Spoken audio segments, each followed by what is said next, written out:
Well, we won today. We won today, but they just told me I'm an all-star. And, I mean, I'm just so happy. I know the work I put in. Coming into this league, so many people doubted me and didn't think my game would translate and I wouldn't be the player that I was in college or better or would be worse and wouldn't be where I am right now. But I trusted the process and I believed, and I'm thankful that I dropped to 7 and was able to come to Chicago, and it's just a blessing. I can't thank my teammates and my coaches enough for just believing in me and trusting me, and I know all of them are going to come to Phoenix and support me, so I'm really happy right now.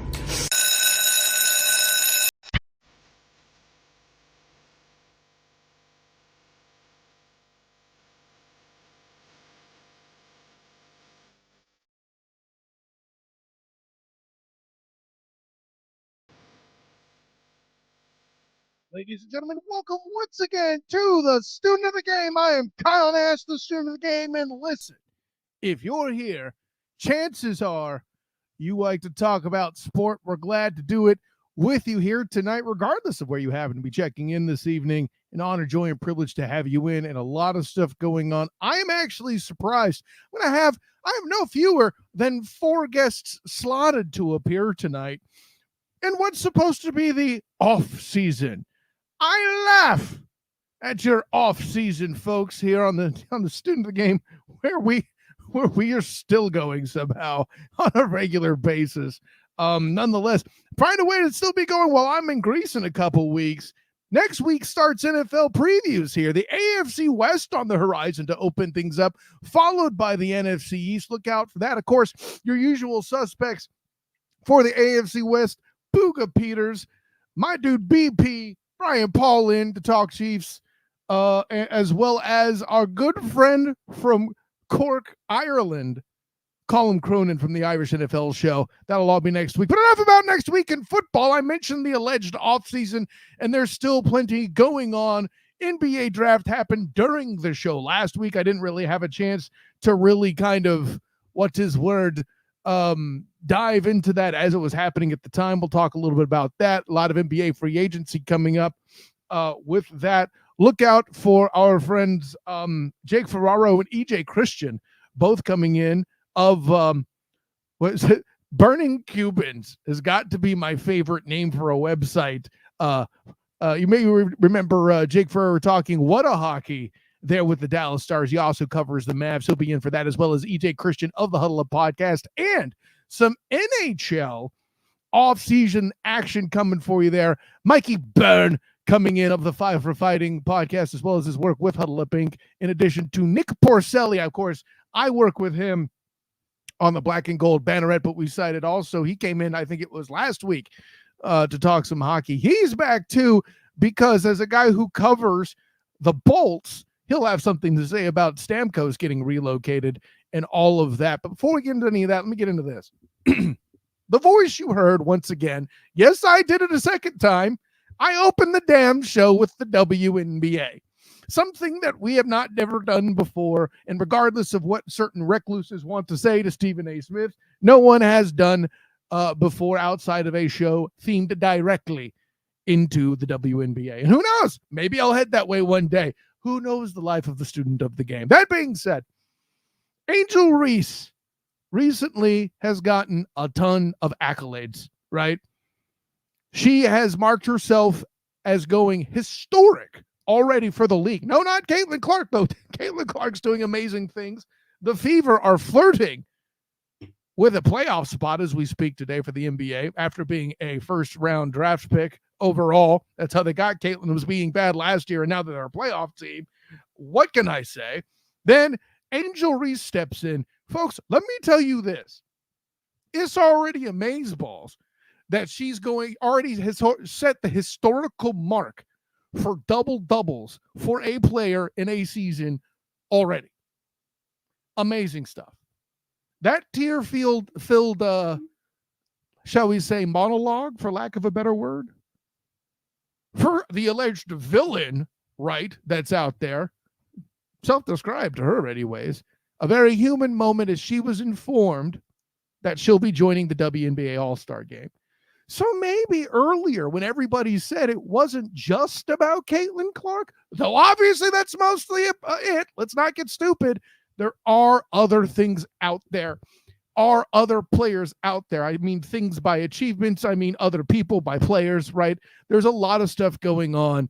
And, shouts to my guy, Drew Willingham, checking in. Way to stay diverse with the WNBA. Hey, it's not just talking WNBA, it's diversity within the WNBA, right? To show you that there are forces out there. And folks, if you like physical 90s style basketball, the women bring it. So I got to talk all that. The problem with me talking so much ish is I got to cash them checks. And not every analyst does that. Looking at you, Emmanuel Acho, Ian Rappaport. But we'll talk more about those failings on the Duval Dive as we have with my guy Travis Holmes of Big Cat Country. Bing, bing. I need a drink. Excuse me. Much better. Anyways, so with all of that in mind and those marks being set, that isn't where diversity ends, folks. And we'll get into a bit with Mike Byrne. Yeah, I mentioned he's coming on to talk puck. Apparently, the Seattle Kraken have broken further history in having the first female NHL head coach. They did it before the NBA did. Isn't that crazy? Now, I can make jokes about if somebody's going to be progressive like that. Of course, it would be in Seattle, right? And maybe it'll translate to wins and maybe it won't.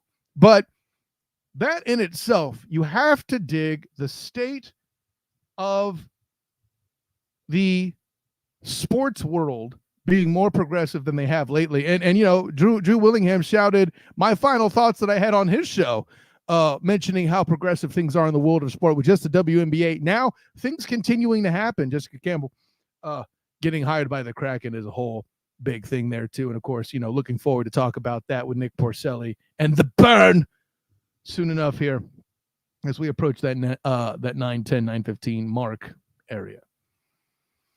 But here's the thing, guys. I started with those two things because I know by now a lot of people are probably media fatigued over talking about Bronny. I know. I'm sick of it too. But the thing I'm most sick of is, again, the stupid that's out there. Folks, listen, I've said this here in other publications. What got the student of the game to be bored in the first place was seeing too many damn people who get paid entirely too much to do it get it wrong constantly. First of all, these idiots, that's nepotism. Folks, really? That's the card we're playing. And by the way, you idiots who think you're sharp by putting the Jones family as all the front office for the Dallas Cowboys, this is not that, okay? At the end of the day, Jerry owns the Cowboys. He has a right to do stupid things. That's not the same as a player leveraging a player who isn't as air quotes talented. Do you really think there are two people in the Milwaukee metro area named Antetokounmpo? But nobody talks about it when it's Giannis's boy, right? We can't talk about it being Giannis's brother. We got to bitch at LeBron. We can't talk about Chris Smith. No, I don't mean the pacemaker. You can't see him. Yeah, it's a John Cena joke for those who saw the Peacemaker series. When John Cena gets older, is he going to get called the pacemaker? That's an interesting question. Anyways, I'm tangenting. Damn it. What I'm adding on is this, though, guys. At the end of the day, if your complaint is nepotism, it's you. Hi, you're the problem. It's you. Get over it. It's a thing that's going to happen. Okay? With Bronny, it's also different. Bronny getting drafted should not be criticized. And I know I make jokes with my good friend Drew Willingham and on my other good friend, now I'll call him that, Cole Johnson, with the whole yo king stance and all this other stuff. Okay? My whole thing is this, folks. Why are we talking about LeBron being high-level NBA player for better than 2 decades, being able to play with his kid and achieve that? That should be the conversation, not nepotism. Yeah, here comes Drew Willingham predictably. Yo, King, get over yourself, okay? Bron isn't the GOAT, but he's still going to be a bust in the Hall of Fame for the NBA one day. Deal with it. But and I said this weeks back, I'm going to reiterate it here because I don't think it's actually locked in. The reason why I'm not mad at Bronny and I'm going to air quote the hell out of this for you podcast listeners, nepotism. Bronny got a bad shake.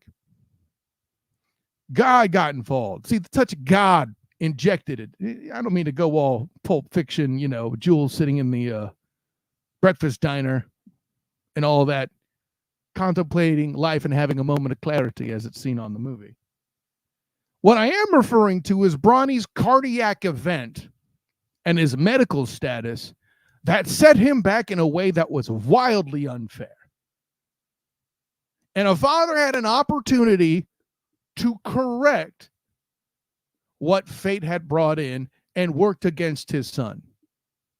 And anybody who wants to try to claim that as a father, if you have that opportunity, you wouldn't take it, you're a liar. And you're intellectually dishonest to a level I can't speak to. Complain about Bronny's talent if you want. But to pull this nepotism bull, you're not going to get any truck with me on that.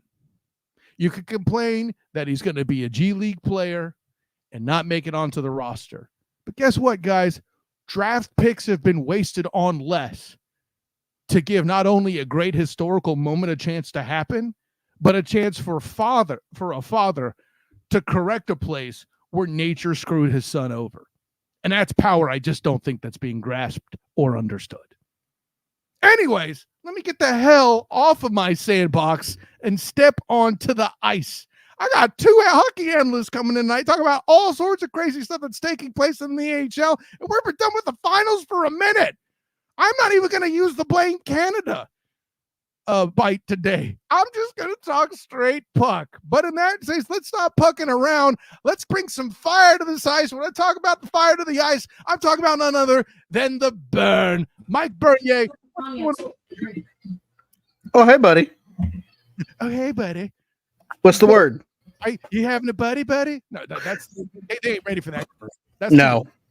No. Anyways, speaking of people who may not get that joke, the other man I got here talking puck tonight, I work with him mostly, working on the black and gold banneret.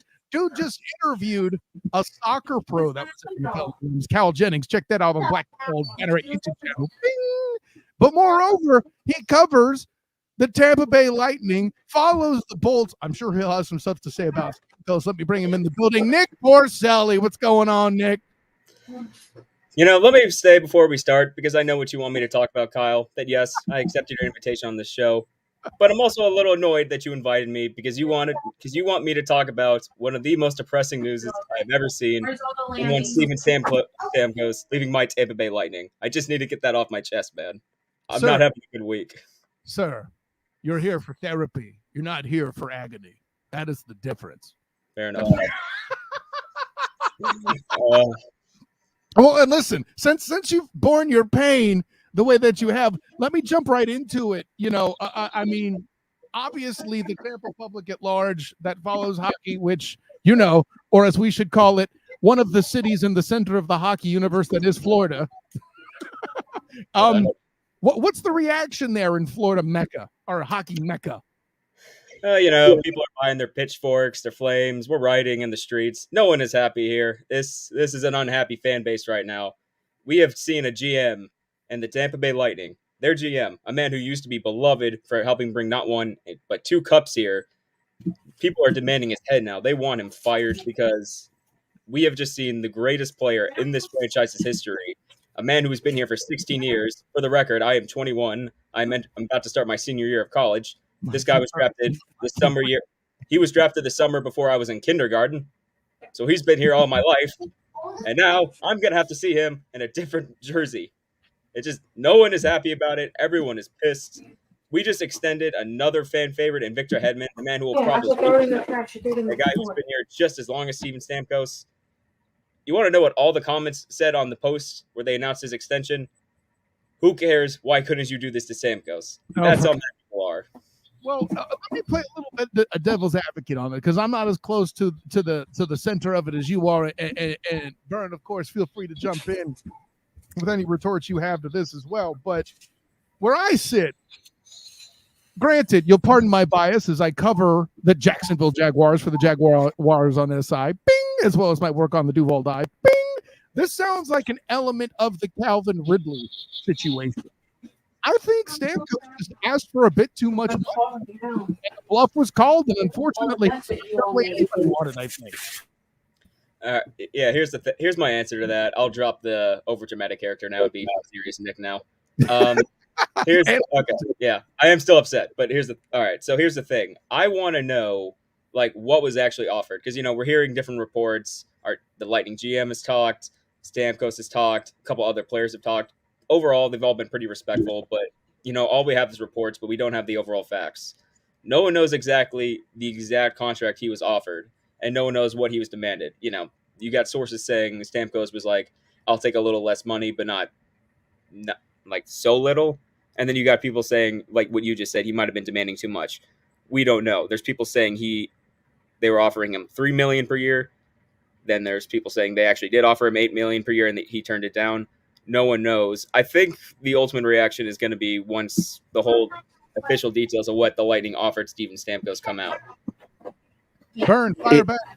If he turned down $8 million a year to keep playing hockey in Tampa, then we have a bigger Steven Stamkos problem, not a general manager problem. Because let's not forget the glaring thing here. Steven Stamkos is 34. Mm-hmm. He's not 25. Not everybody is Jaromir Jagr that can play in their goddamn 50s. I get it. No. Trust me, aging veteran chasing immortality currently in Washington. I get to live through that because that has stalled any kind of retool or rebuild because the goal is real simple. I don't need another Stanley Cup right now. I need Alexander Ovechkin to break Wayne Gretzky's goal scorer record. So I'll sit through 15, 20 win seasons if the next 2 years if he gets the goal because then that's when the rebuild then starts. I see this for Tampa as a retooling, not a rebuilding. Nashville made it a priority to go out. They also added Jonathan Marchessault. They also added the extension to the goaltender Saros. So Nashville made it abundantly clear we have money. We have a window. Now is our chance. And they believe that Stamkos fits that window. Unfortunately, as Kyle has put it before on this show and especially on the Huddle Up show, Father Time is undefeated. That's you. And give me credit for that. That's you, dog. And it seems like if Steven Stamkos turned down the same deal from Tampa that he got from Nashville, there's a bigger problem internally. And this is going to be something that could get ugly. That's why I don't believe that contract offer was the same. I think they went to him hopefully thinking that a 34-year-old Stamkos would take a little less for them to try to add some extensions, maybe add a couple pieces to the third and fourth line. And when Stamkos said, no, I'm good, they were like, well, then we're going to retool either way because the goal here is to win Stanley Cups. I get it. Steven's been an integral part of this, but this has happened before. Martin St. Louis, Vincent Lecavalier, both of those guys. I mean, back in the day, what was it? Nikolai Calvé-Bullion was the goal and stuff. Yeah, I mean, if I know it, that's a big deal. Like, that should tell you everything, right? I'm more impressed you got his name right. That's all I'm going to say. It's called talent, fool. Anyways, you haven't seen me on this show. I'm even more sassy than I am on the Black and Gold Banneret Night Shift podcast. Bing. Anyways, well, I mean, but do you agree with that sentiment, Nick? Like, is tooling appropriate, and are they still a threat? I won't just say a playoff threat. I feel like that's easy for Tampa at this point. Are they still a threat to get Lord Stanley's Cup? Well, possibly. The job's not done. They still got more free agency to go. But here's the thing. What Mikey just said is 100% correct. Like, he is 34. The reason so many people are pissed is because he was still producing. I mean, he put up a ton of points. He was our leading goal scorer in the playoffs. Mm-hmm. But like he said, he's 34. How long can that last? Like, the drop-off in hockey can happen at any time, and that decline can be sharp, and, you don't want to be stuck paying for it. You don't want to be in a, we already mentioned the Capitol, so I won't bury them here, a San Jose Sharks situation where they were paying for aging veterans and like Joe Thornton and Patrick Marleau, and look where they're at now. They just picked number 1 overall in the draft for a reason. That said, there is a lot of questions among the Tampa fan base of did the Lightning get better? Yes, they had some interesting moves. They just I don't know why his name escapes me. I was really excited when we got him. We just signed that guy from Carolina. If you can remember his name, please bring him up. I'm a diehard hockey fan. I don't know why I can't remember this. If I remember it, Burrow will find him on the fly. That's what he does. Yeah, we'll find it on the fly. But they bring him in.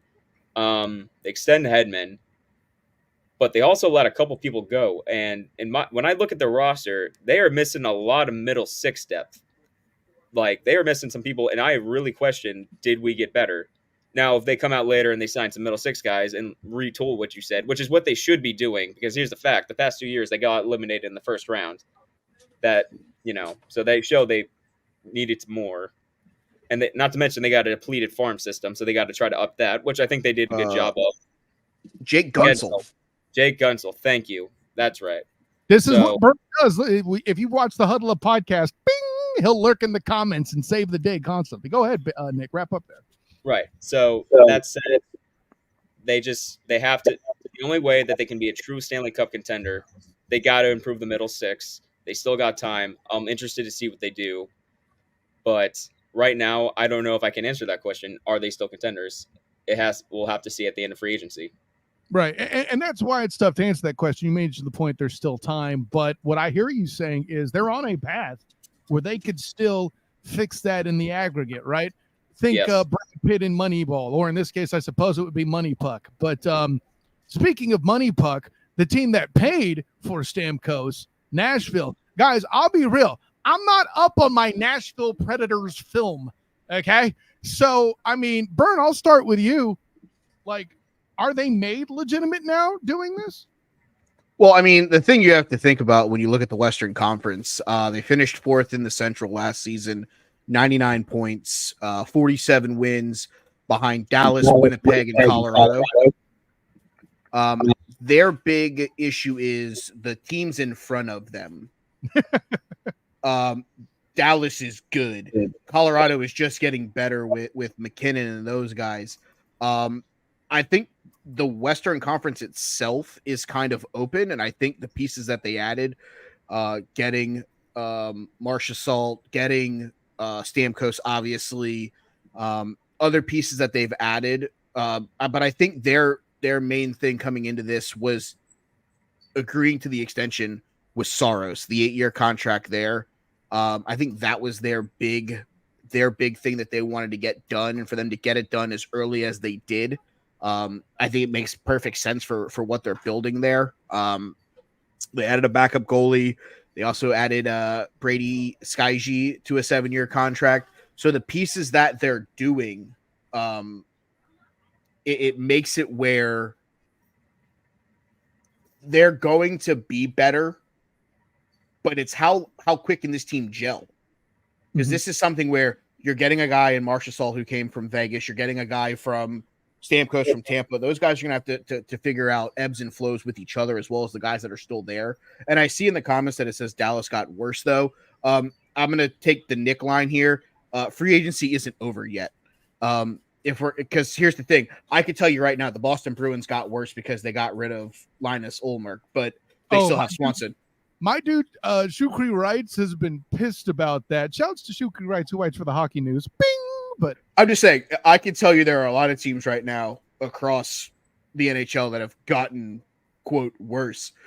Dallas is still a playoff team in the Western Conference because outside of the top 4 in the Central and maybe 2 teams way out west, I don't necessarily know that those other 2 spots are really locked in for anybody necessarily right now on July 3rd. Now, a lot can change in a couple of weeks between draft picks being signed and being traded.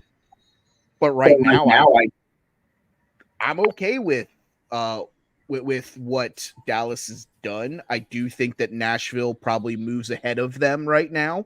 Probably locks themselves up into a top 3 in the division. But that Colorado team's going to be real hard to beat. Well, and when you're saying the division, you're not talking about the Western Conference? You mean no, just the Central Division. Okay, I want to make that clear too, because I was having trouble following that. That for those of us who are not hosts of hockey podcasts or cover the sport regularly, as much as I'd like to, good God, if I had unlimited time, I would make the drive with you, Nick. Shoot, actually, you know what? I would go to Sunrise, and then we could split time talking about both the Florida teams that are the epicenter of the NHL world currently. Anyways, no, but I love making that joke. As far as players, anybody else have a big move that jumps out to them in hockey free agency as well? They want to get off their chest here before I go to the next topic. Well, the one thing I wanted to say before we move on from the Predators is how about Barry Trotz, man?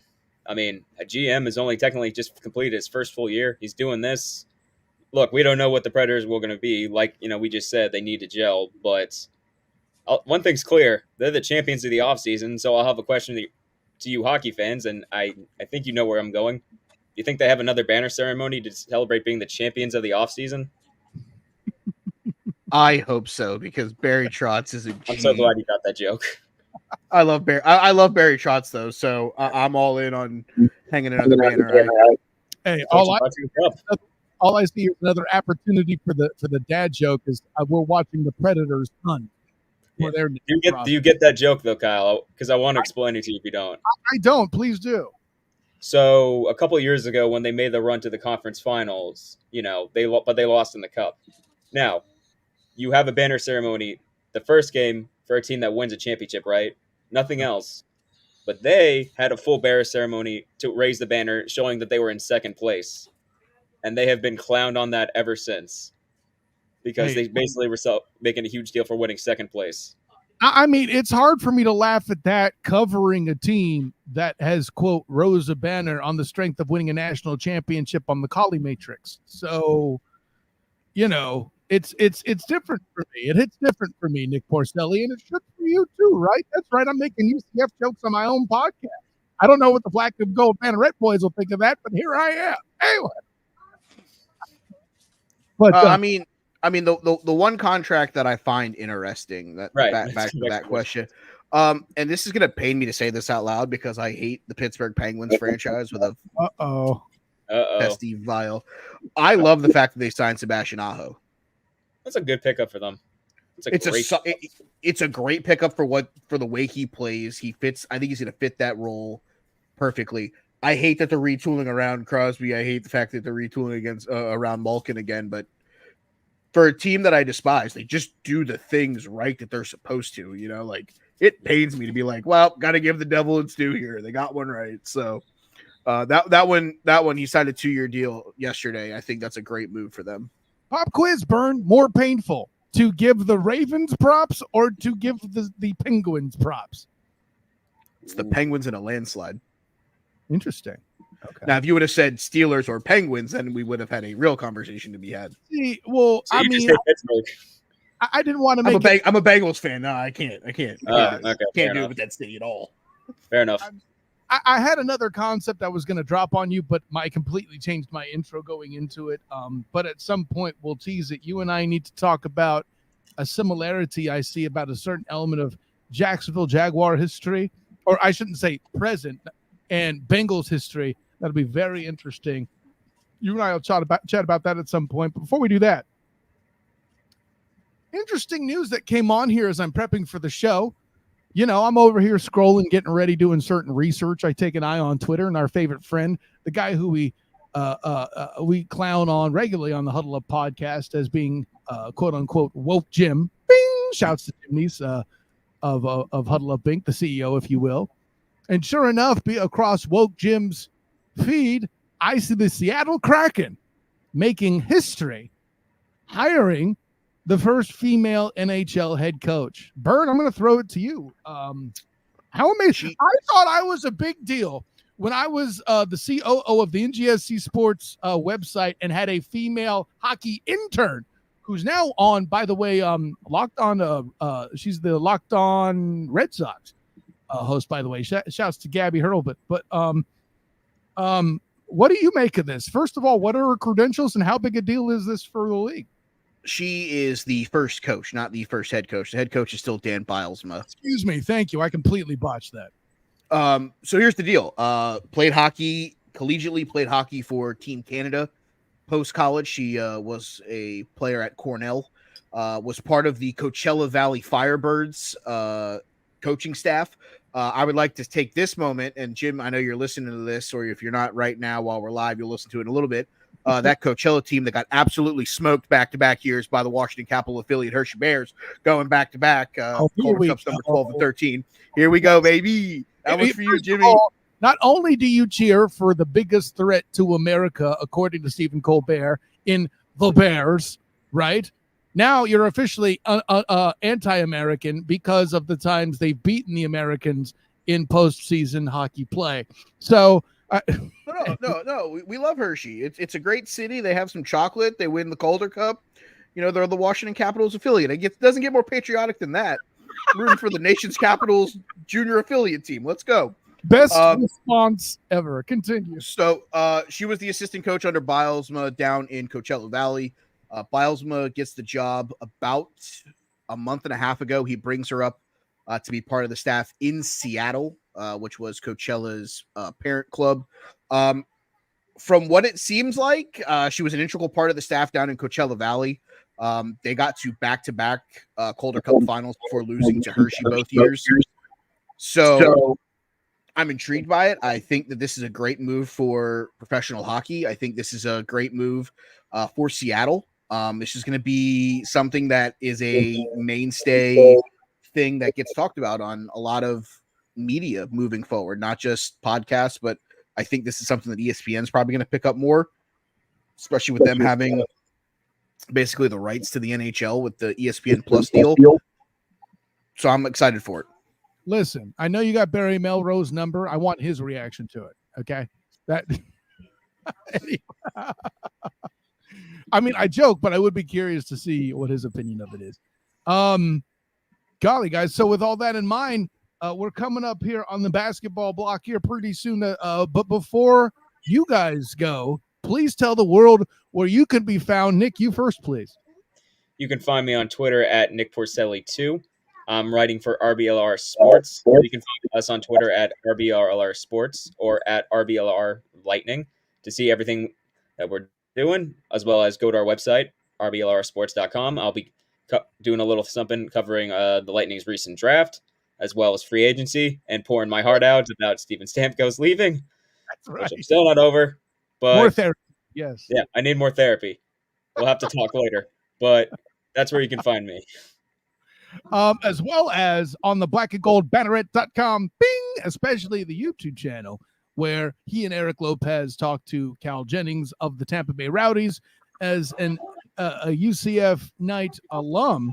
The top ranked 1 point UCF Knights, I should say, in this past year.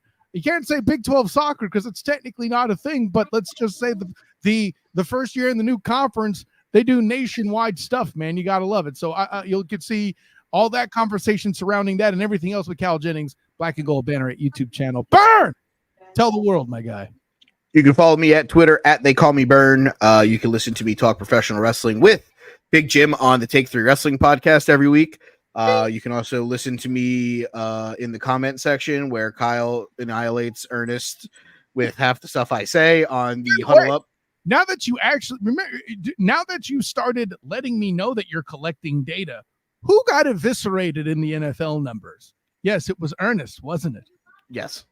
When I know I'm getting tracked, I'm just saying. Yes, and the track will be back this season for another run of college football and pro football pick'ems. That's over on the Huddle Up stuff. Yeah, that's it, man. We're excited for all the fun stuff. I didn't get any real episodes of Five for Fighting done this year. It's been a crazy busy year, but we're gonna kick that back off as we get ready to kick off the NHL season. By the way, as a side note, don't forget, Burn, in 2 weeks, the simulcast with Huddle Up and the Student of the Game will take place. The Huddle Up boys have agreed to cover the NFC East preview while I'm in Greece. So that'll be fun. And then I'll try to see if I can pull off syncing production stuff from across the damn world. Yes, Kyle's bringing his laptop. But with all that in mind, for Nick Porcelli, for Mikey Byrne, thanks for jumping in, guys, and we'll see you guys next time.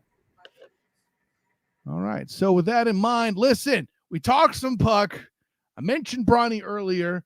In true fashion, Ernest Christian's late, but that's not going to stop me. I'm going to go to the hottest stogie in the Hugador that is known as the Smoking Cuban site, covering the Dallas Mavericks. Jake Ferraro, how's that for an intro? There you go. Not a bad one. Actually, I got the Mavericks shirt on right now, and the Stars towels are behind. Same place as we filmed. What was it on yesterday or Monday? Whatever it was. My week's all messed up with. We were talking about Florida and UCF being the crucial game or not. Yeah, that would have been also on the Black and Gold Banneret YouTube channel. Bing! Anybody seeing a theme? Are they going to call this nepotism, Jake? I wonder. Never know. Never know. So listen, since Ernest isn't here yet, oh no, he just jumped into the virtual green room. So hey, listen, we're talking about basketball. It's only appropriate that the security van rolls up with the guy I'm most famous for dunking on a weekly basis, if not more often. Ernest Christian, what's going on? I've been here 10 minutes. You're doing late. What time? I've been here 10 minutes in the waiting room. You were not here for 10. Oh, actually, I was. I swear to God, I wasn't here. The screen might have cut you off. That may not be your fault. Probably, but I've been here 10 minutes, brother. We'll talk about that in post. But yeah, hey, my bad for talking trash on something that isn't true. I'm sure you'll have plenty of bad takes for it to make up for it here. Of course, you know, you and your feelings. EJ Christian, you see. What's up, Jake? Hey, you want to talk about any feelings, buddy? How about earnestly speaking, where you decided to go with the content episode and actually made it? That was fun. That was a fun episode last night, wasn't it? God, two hours of chaos. I ran out of beer again. Damn it. Anyway, did you really? Oh my Lord. Let's get into it, gentlemen. Jake, I appreciate you being patient with me being silly, man. No problem. But by the way, yeah, check out that was a good discussion. I don't care who got shredded in the debate. It was probably me, depending on who you ask. But Black and Gold, you don't the politics like that, like I am and Jim is. So. Not that debate. I'm talking about whether or not Florida is the most crucial game on UCF schedule or not. Check that out on the Black and Gold Banneret.com. Bing! You interrupt people on other people's pods, for Christ's sake. Anyway, so let's get into it. Off the top, Jake, I'll start with you because I've talked so much stuff and had so much fun here with Ernest. Like Klay Thompson to the Mavericks. Yep. After making an NBA Finals run, you and I had that conversation that this was fun, but how real is it that they get back? Then they get Klay Thompson.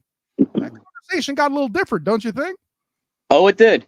And this was absolutely big. If you, without even thinking about it, Klay Thompson to the Dallas Mavericks is probably the biggest free agent signing the Mavericks have ever had. And the difference between what they did in 2007 and 2012, the years after they made the finals, they lost to Miami in 06, they beat Miami in 11. They kept their same roster. And in this case, they did not do that. They went out and they signed a big guy. And you know what? I love this for Dallas. I also write for the Stars. I Water Hockey. You see the towels behind me. Bing. I'll do it for you, Kyle. But this was absolutely huge for them. The fact that they were able to beat out the Lakers, which Michael Thompson, his father, was already saying he's upset the fact that he didn't go to the Lakers at some point. The fact that he lived in Cal. Say that again? Oh, no, I didn't say anything. I just fixed my head. Oh, I thought you did. I apologize. But Klay Thompson lived on the West Coast his entire life. He was born in L.A. He graduated from a high school in California. He played college basketball at Washington State. He lived in the Bay in Oakland and San Francisco because the Warriors ended up moving. And for him to come to Dallas, this is absolutely box office. And the fact that he was willing to take less money says a lot. He obviously likes the direction that the Mavericks are going in with Luka Doncic and Kyrie Irving, and he doesn't want to play with LeBron James and Anthony Davis. This is huge for the Mavericks. If you ask me right now, I think they're favored to win the West back again. I do. Interesting. Well, and I think there's some other elements to that. First, let me pitch in here with, I'll give Klay Thompson credit. I get that he's a good ad for the Mavericks, though I have questions I'll get with you on in just a minute.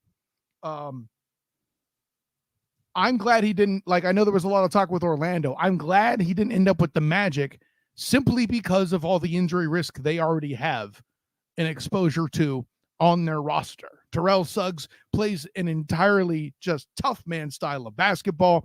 He's going to be involved with Team USA stuff with Jamal Mosley, and that'll be all difficult too until he stay healthy.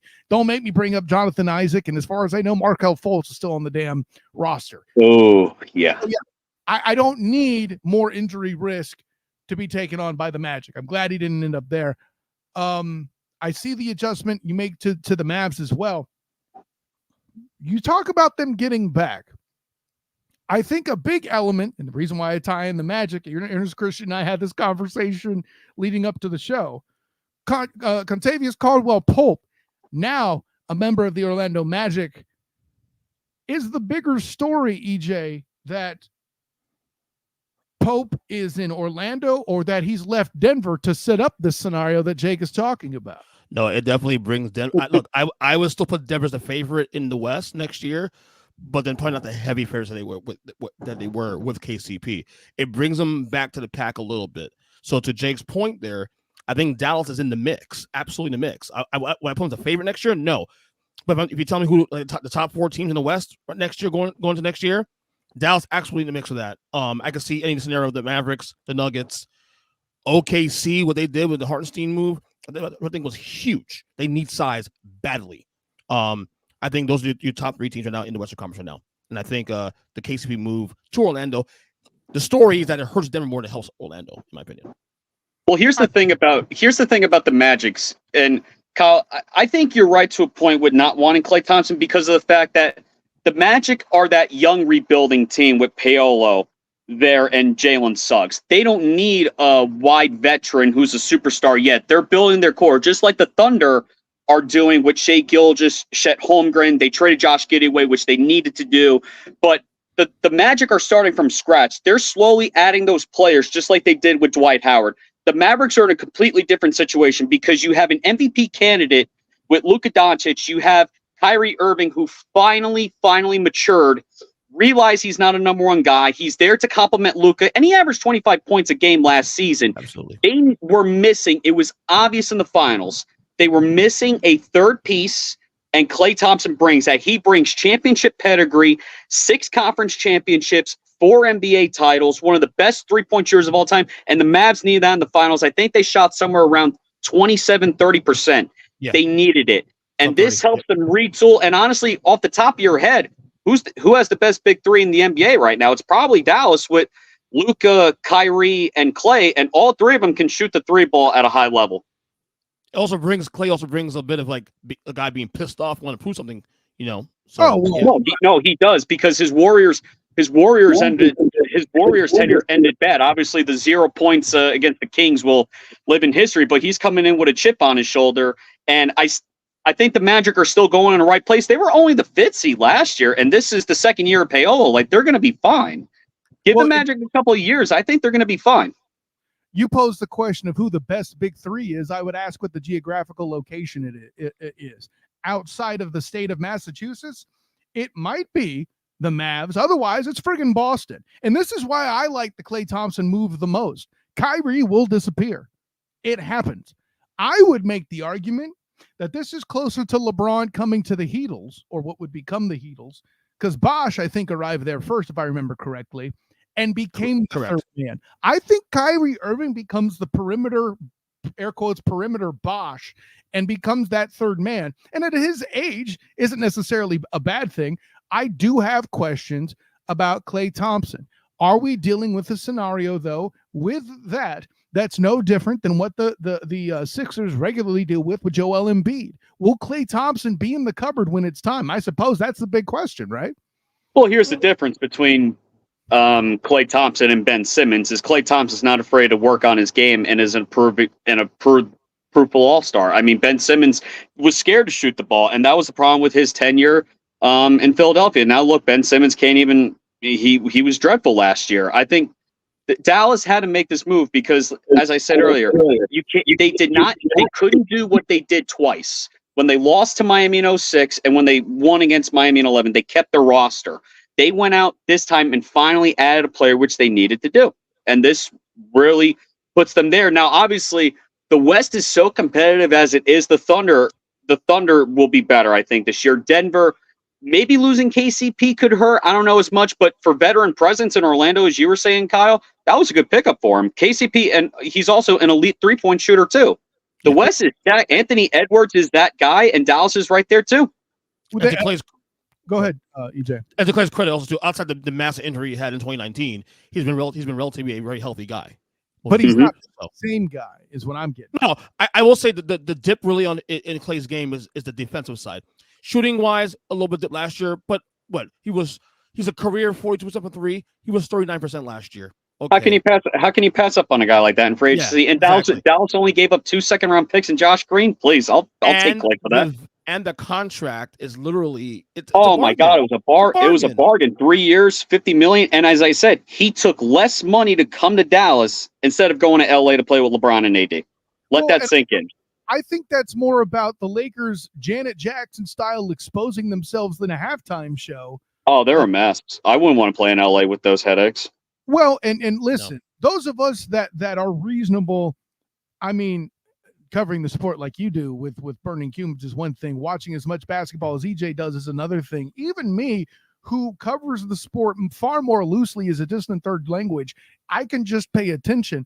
If you don't realize the Lakers are a spectacle, like no disrespect to Mr. Thompson, Clay's dad, but Clay is intelligent as hell to not get involved in that. And it has nothing to do with Braun or Anthony Davis. I don't think he wants to. It's not so much that he doesn't want to play for them. He doesn't want to have to depend on Austin Reeves and company to pull the rest of the weight because there's no guarantee they would, right? They came to Orlando and got their butts whooped by 30. I know it happened. I was here for it. I at least talked to Austin Reeves. That was fun. But beyond that, it was not a memorable basketball game. I did like that. No, I think the drama. I think honestly Clay didn't want to go because of the drama. And look, his dad is an employee of the Lakers, so he has a little bit of insight what's going on there to some degree. He didn't want the drama. Simply put, I mean, look, I'm a huge LeBron guy, but both can be right here. LeBron James probably one of the greatest players, probably greatest player of all time. Maybe to me, number 2 behind Jordan. Okay. Also, LeBron James, lots of drama with that, and now at 39 years old, the returns aren't worth anymore. I mean, I don't see what the argument is. And people keep saying, gosh, I don't know how Coach Hurley could have turned down the Laker job. I can. I also think because at the end of the day, LeBron's the coach. LeBron's the general manager. He's going to make the players get out. I also think Hurley did that to leverage a new deal in UConn also too, to be fair. Possibly. I'll say this about that. First of all, let's even pretend it's likely. Let's not forget the Lakers.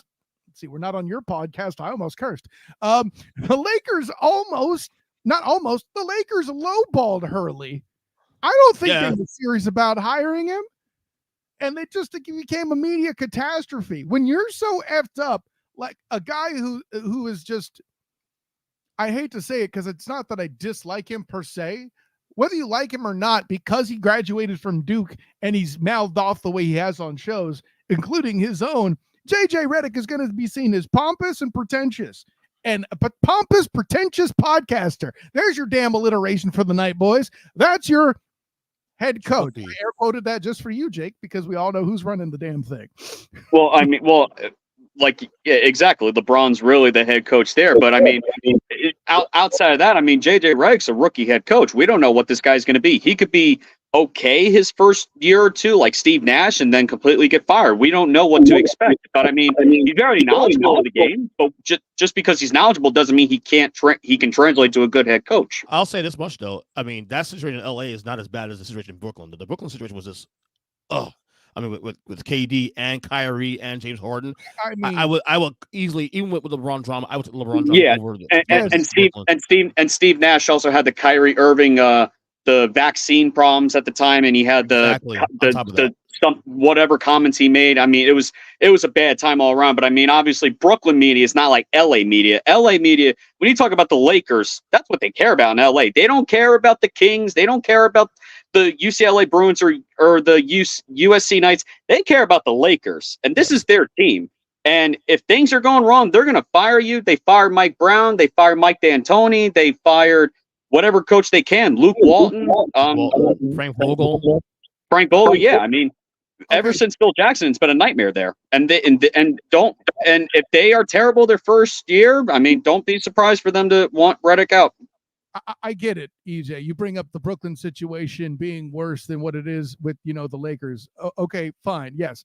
I would rather live in or stay in an uncomfortable hotel room at a resort in Dubai than live in the middle of a desert. I understand. Yes. Okay. God, that we even talked about that at the time I think that was on your pod because I wasn't talking basketball yet. Correct. On Obviously Speaking pod, bing, and I was going off on that, Correct. And again, I'll still, to go back and put a bow on it from my perspective on the Mavs, I love bringing in a third chip on the shoulder guy to kind of form the triumvirate, because as difficult as Luka allegedly was, as difficult as we've seen, guys, to see those two work and to see Clay jump in.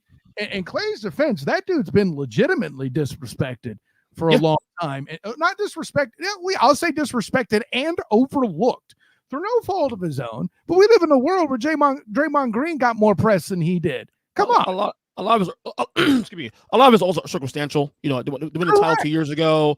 Yes. They pay Wiggins. Right. They pay Jordan Poole. They pay Draymond, and Clay is kind of okay, line the weeds there. Who's the backpack now, right? If you know about the alleged comments by Poole before he got slugged. Anyway.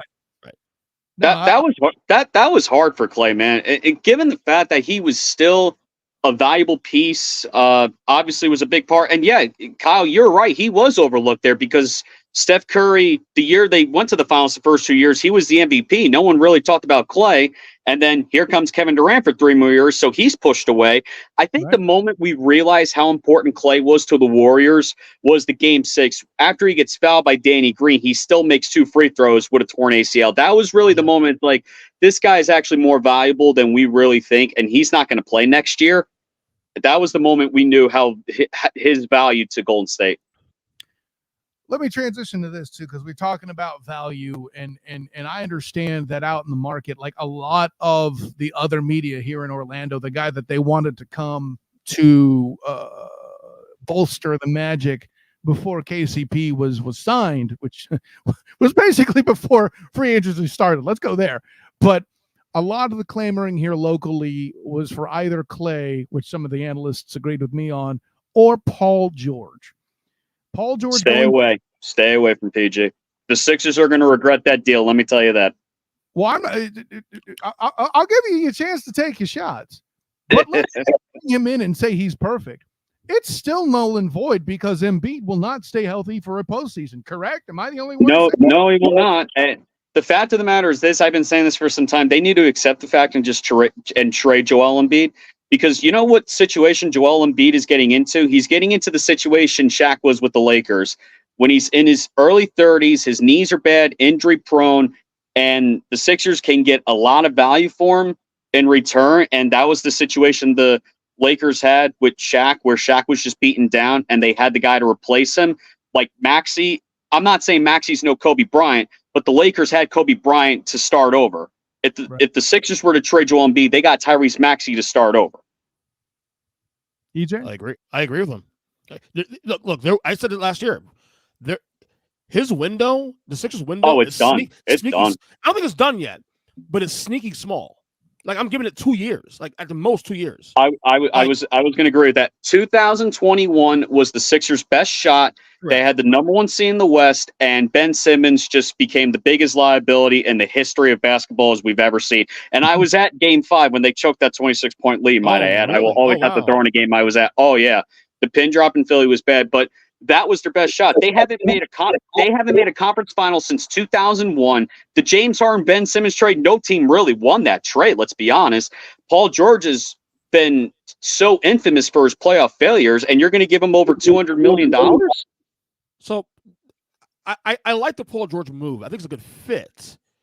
I'm not a fan of the money. Oh, it's a lot of money. No, absolutely not. And then to your point, I'm concerned about the health risk of that too. Also. Mm-hmm. So there is inherent risk with this move. There really is inherent risk with this move. Let me pose this. Let me devil's advocate this, right? All right. Either one of the two of them, depending on their contribution, could be in a position to get, right? Let's go full NBA on this, load managed, right? Okay. I feel like a scenario where you hit the playoffs, if you could keep guys healthy enough to secure, in other words, come out the gate storming, secure the games. Okay, let's not necessarily worry about the in-season tournament, perhaps. Okay, Right. Which I get why the NBA doing it. It's a great promo tool. We'll see how seriously teams take it after the novelty's worn off this coming season, right?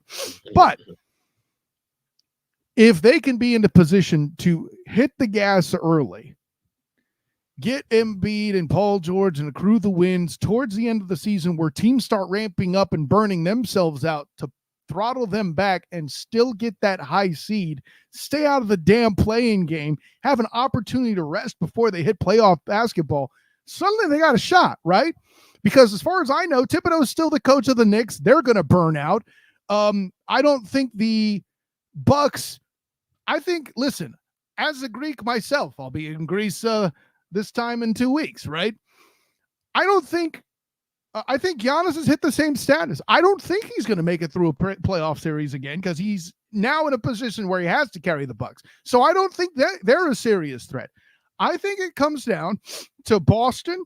I think it comes down to, maybe Indiana because they're so profuse with offense that if you can't play defense, you're going to get at least passed by. Though they're a year older, I think Himmy, if he can stay healthy too, and Bam can get them into the playoffs. I think the Magic are our top 4 threat with the teams I mentioned either being injury prone or just not a factor anymore because of all the players they've given up. Am I out of my mind here? Well, to a certain point, I still don't see Philly beating Boston. I don't see him beating New York. They just lost to the Knicks.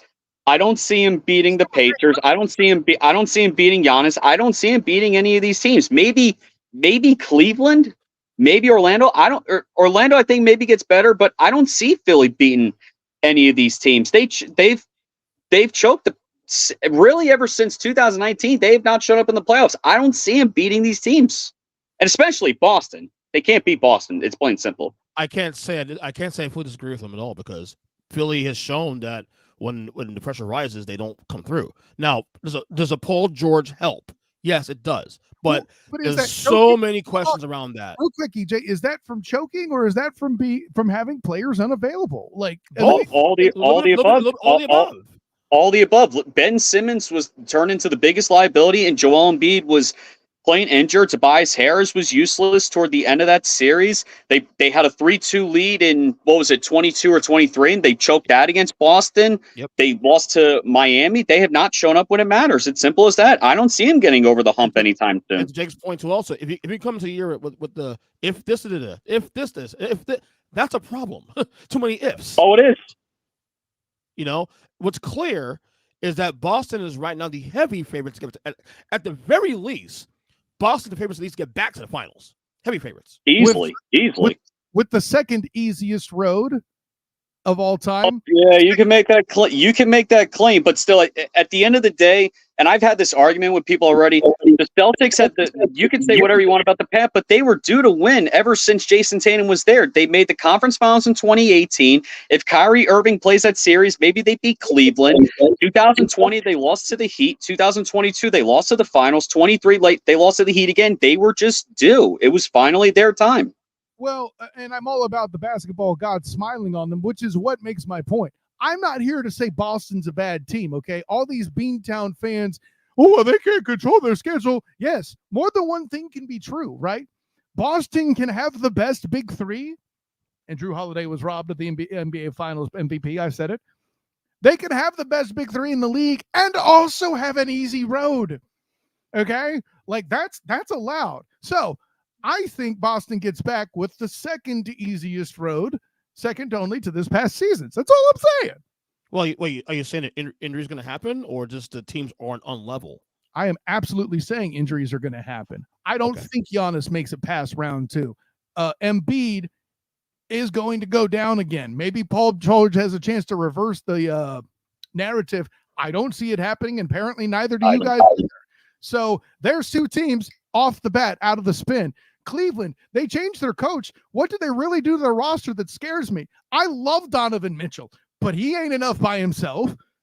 No player is in this day and age. Trust me. I am a Donovan Mitchell stan. I called him winning series back when he was dropping 50 points postseason on the West Side there with Utah. I get it. You know, he's not enough. At the Pacers bolster their defense? Not yet. Not impressed with them being a finals candidate because defense wins championships. I'd hate to use the cliche, but the ish works, right? That's where I'm at. Got me preaching about. I think you get a point there. I think you hit it there on the nail on the head. It's Boston or bust still. So I think that's the short version. That's my point. I'm not talking trash on Boston. I'm giving them credit being a big fish in an algae filled pond. And I think what people don't realize too, Boston, we talk about the big three. They really got a big five. Derek White is a phenomenal player. We're going to present Porzingis doesn't exist either, right? He's part of the five because White is the fifth guy. That's the point. He's the fifth guy. It's the two guys. It's Drew Holiday, the big three, Porzingis the four, and then White five. And they just extended Derek White. Derek White, I believe, was going to get more money in the open market next year, the way he's playing. And Boston made able to sign him. They signed a 4-year deal now on top of that. So that now they got their core five now together for at least another 2 years. Yeah, it makes them deeper and looks to be the favorite again. Yeah. White wanted to make sure that he could go to a town and never pay for drinks again, kind of like Kawhi in Toronto. But the only guy to worry about now is Porzingis, and that's 2 years from now. That's 2 years on the road. Kyle, the biggest mistake Kawhi Leonard ever made was leaving Toronto. Toronto would have won the championship in 2020 had he stayed. I truly believe that. I won't front on that, but the bubble, maybe, maybe. So the biggest mistake he ever made was going to the Clippers. He should have stayed in Toronto. I will forever say that. Before we head too deep down that rabbit hole, though, there is one more bit of current business I want to hear from you guys because I'm not confused about it. I know what they're trying for, and frankly, they need anything. All right. Yeah. I've had the opportunity to see the Spurs here in Orlando. I've had the opportunity to see Wemby evolve. I've had the opportunity to see Coach mouth off at a reporter in person and go full crotchety old man. He's getting annoyed that he's got a team that's struggling like this, right? Is CP3 enough to start a turnaround? I wonder. I don't think so. I mean, could 2020 happen with the Thunder again when Paul turned around that young team? Maybe, but I don't see enough with other than Wemby in San Antonio to help the Spurs win. I really don't. And no respect to Coach Pop, by the way, but this is a hell of a project. No, I think that move was not even made for them to become a contender. No, it wasn't. It's not. It was to put some stability, some leadership there, to stabilize the. I say turnaround. I didn't say anything about contender. Oh, they can win 30+ games next year with him. They could be on the cusp of maybe a 11 or 10 seed. They easily can, but I don't see them like going super far. The Spurs outside of Wemby, they really got nobody on their team. I don't see them doing much. Right. If they're flirting with a play-in with a 10 seed play-in, it won't surprise me in April. But that's how far as it goes with Chris Paul. Yeah, okay. and then look how competitive the West is still going to be. Yeah, it's a bad roster. I'm not here to say that they bring home the trophy. They're not going full Naismith on this beast. I know that, but to see them postseason, like you guys are saying, play-in game. Okay, that's a significant adjustment. That means you got something building. If you could show those signs of life, right. I don't think you're going to play game either. I think I'm saying that if we're entering April 2025 and they're like flirting with the opportunity to get the 10 seed, I can see it happening, but they won't get in. Okay. No. Well, as I say, make it to a play-in game, but not into the playoffs. Is what No. They won't get into play-in either. I don't think they'll get it. I think they'll compete for the opportunity to get in a play-in game. I think it'll be interesting. Like they'll be at 11 and maybe have a chance to get in, but they won't complete the task. In other words. Okay. But I would agree with that. But that will still be an improvement, though, Kyle. Is my point. Oh, absolutely would. Absolutely. Yeah, not the argument. Yeah, no, I got you. That's what I meant by turn. Again, they're not beating Ant and company. That was not the take. But I'm going to tell you this right now, and I told you this on the podcast all year long. Wemby will be the best player in the NBA within 3 years. Get him while you can now, because once he gets another star and they build that team around him, look out. That kid is better than we thought. And the funny thing is about him is that this year, watching him, with a lot of rookies too, they kind of like when they start off, it's like they start with a bang and then they tail off, or they just kind of level off. He got better as the year progressed. He found some touch. Yeah, I felt a little gypped by how early he came to Orlando, because watching him, I'm like, this is not impressive. I've seen Manute Bol play. This is that. I don't care. Then I saw some. I actually watched some Spurs tape. I know, crazy, right? Mm-hmm. And wait a minute, go. So like when you're getting dunked on tragically by dudes that much smaller than you, nah, that ain't it. Then suddenly he's the defensive player of the year, and I'm like, okay. I'm messing right now. He is right now entering next year. He is a top 15 player in the NBA. You're going full start, huh? Damn right. You think? Right. Okay, EJ, you think he's all NBA this year? I think it definitely could be a case. There's not a lot of 13? precedent for. Yeah, well, because I think win-loss also has to matter to some degree. I've always said that too. Yeah, because Luka made it last year, well, the year before, on the first team, but they missed the playoffs entirely. So yeah, it can happen. I think he's got a shot. I think he could be third team if the Spurs do better. Like if they could crack in a playing game like 10 seed, like we said, he could be second team, depending on how good he's going to be. And I'm pissed I didn't get to see the Spurs this year, because Wemby was phenomenal this year. I'm telling you right now, Wemby's coming, guys. I said before the year started, I said he'll be best player in basketball within 5 years. Will he be a better Spur than Tim Duncan and David Robinson?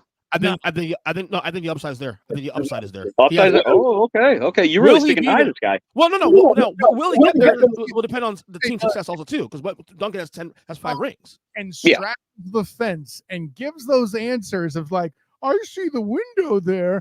But when he doesn't make it, and you go, EJ, you said he'd make it. You go, no. I said the upside's there. So high-fiving that, Jake. You got to. As a player, he has a way bigger ceiling than Timmy does. What Timmy has over a lot of top 10 players, and by the way, Tim is my top 10 all the time. He has rings. I have him 5. People forget how good Tim Duncan was. If it wasn't for Ray Allen hitting a shot, he would be 6-0 in the finals with Jordan. Yeah, that's a good point. Right, so I have Tim number 7 on my list all-time player. Ahead of Kobe. I agree. Yep. But as an individual talent, Wemby's ceiling is sky high. All right. I will say this: the thing for me that gives your optimism the most merit, EJ Christian, is the fact that Greg Popovich is presiding over the operation. I think that's a big part of it. So you're not. Yeah. Completely. This isn't bad as some of your power rankings on the Huddle Up podcast. Bing. The backhanded bing, baby. Gentlemen, what a good time. I think this might be some of the best basketball funk thrown on this podcast. That's pretty awesome. Jake, you're a complete badass. Thanks for coming on, man. Tell the world. Thank you. You guys can find me on Twitter, 18JXXX18. I covered the Dallas Stars for Water Hockey and the Dallas Mavericks for the Smoking Cuban. Stars towels in the background, Maverick shirt on. Just released a new article for the top 8 home games for the Dallas Stars you cannot miss. I saw you guys talking about hockey earlier. The Stars did get worse, and Nashville did get a whole lot better. If you ask me right now, Nashville could potentially be the Central Division champion. I think Dallas would drop out to the 2 or the 3. It's going to be a tough Central Division with Nashville making the moves they did, for sure. I'll tell you what, I'll drop some hints to Burn to have you on the Five for Fighting podcast. I think that'd be a hell of a time. All right, yeah, message me that. Let me know. Copy. EJ! On the Stars, real quick, though, when I checked about a week and a half ago, they were number 2 on the title odds, behind Edmonton, ahead of Florida. Where are they now? So that actually, the FanDuel odds got released, I think, a day or two after the Cup, and they had, I think, the 4th or best odds with Edmonton at plus 950. What's it at now? I haven't checked it recently. I checked. It was plus. I want to say it was like plus 8 or 900 last week. That sounds about right. The first or second day it came out, they were plus 950 or 1,000, tied with Edmonton for the 4th. to win it. Florida was obviously the favorite Third, because they just won it. They were third actually when I saw it, and Oh, yeah, really? I don't Wow. know. Yeah, it was Edmonton, Dallas, Florida in that order after the Stanley Cup ended. Now, of course, there's also pre-draft and also pre. Yeah, obviously, yeah. So, EJ, are you asking these questions as a degenerate, or are you trying to protect your reputation as an alleged hockey fan? yes, both are right. I might put a little bet in extra in Dallas. Who knows? Tell the world, my guy. Ernest Good Podcast, all podcast catchers, YouTube page at youtube.com/Ernest Christian. Each person 7 on X/Twitter, whatever you want to call it these days. You're a family man. Stop telling people you're on X. I know. Come on. It's a habit I can't quit, man. Sorry, Kyle. So Kyle, I've done podcasting 2 days in a row now. I'm just sick of me now. Man, I'm always sick of you. What are you talking There you about? go. 13 years, your fault. You keep inviting me. Who's the dummy now? No, listen. Honor, joy, and privilege. Special thanks, of course, to Jake Ferraro, EJ Christian, as well as Mikey the Bernier. Throw shouts and thank you to Lady Caliente for letting me borrow you to do that. And of course, Nick Porcelli jumping in as well to talk some hockey as well. I don't know. The last time I've had I've never had a non-football 4-guest show before. And thank you guys for helping making it a success. Of course, I'm Kyle Nash, the student of the game. You can find me on Twitter, Instagram, and Threads at the SOTG. Find me on Facebook as a student of the game. Check out my writings with the Black and Gold Banneret, Jaguars on SI, and the 3-point conversion, as well as my work on the Duval Dive, Friday, 11 a.m. Eastern. Travis and I talk about who are the hidden gems on the 2024 roster and the pros and cons of Press Taylor or Doug Peterson calling plays for the Jaguars offense this upcoming season. Make sure you check that out on the Duval Dive YouTube channel. Subscribe to that. We're still building. Got a TikTok as well. I'm over 40. I have a stupid freaking TikTok account. What am I doing? With all that in mind, gentlemen, an honor, joy, and privilege. Special shouts to Sartoba Media. Thanks for jumping in the comments, Drew Willingham, to Huddle Up Podcast, as well as the A7B in Sports and the 3-point conversion. All of the work there. By the way, special thanks to 3-point conversion for providing the audio from their YouTube channel for the Angel Reese interview. So yeah, lots of thanks this week for what was a very fun time. But yeah, next week opens NFL previews, AFC West, all of it. I'm excited. But time of year. Until next time, everyone, class dismissed.